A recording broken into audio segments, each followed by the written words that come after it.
Hello and welcome to Confessions of a Movie Snob. I am your host, Ethan, and on today's show, I'm going to be talking a bit about Harry Potter and the Deathly Hallows Part 2. I know I'm a bit late, but if you saw the introductory, the explanatory video, then you know what I'm all about right now. This movie was released on July 15th, 2011, and it's obviously Part 2 of the last story of the Harry Potter series. And this being the last movie of Harry Potter, I think you've heard us describe the trailers and whatnot anyway as Saving Private Potter.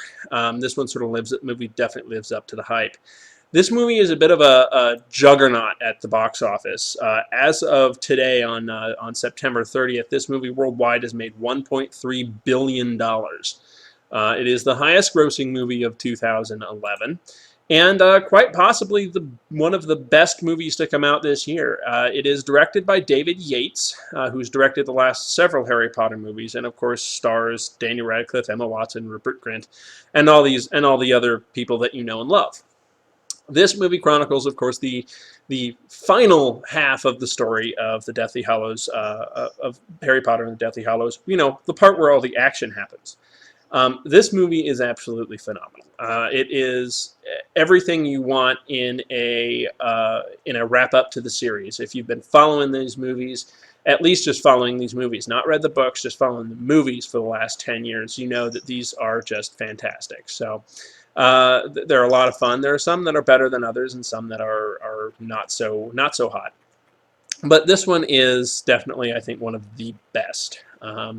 You get a lot of great moments that you've looked forward to for the entirety of the series. They happen in this movie.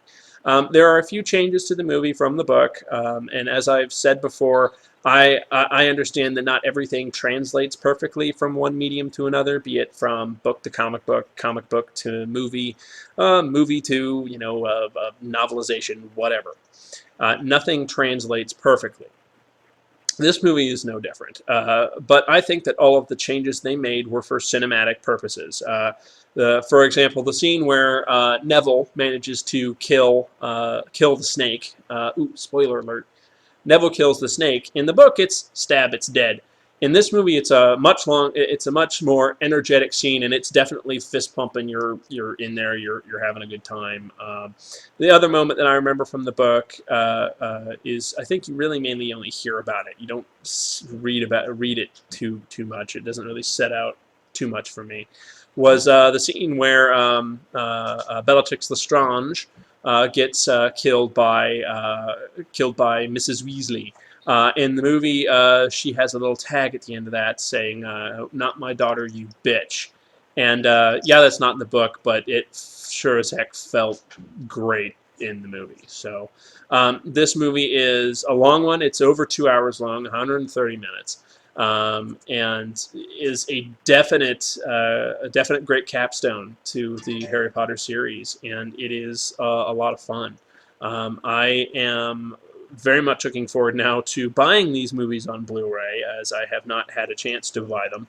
I have had the chance to buy them, I just haven't really done it, because I've been waiting for the 8-movie mega pack to come out, and there's going to be an 8-movie mega pack.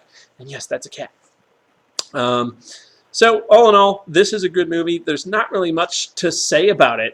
There's nothing in the movie that's just like, oh god, this was boring and stupid. No, this was genuinely a lot of fun.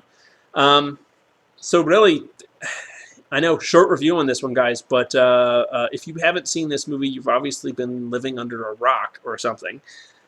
It's a lot of fun. It's really good. It's a great finale to the series. So that's about it. Take care with it.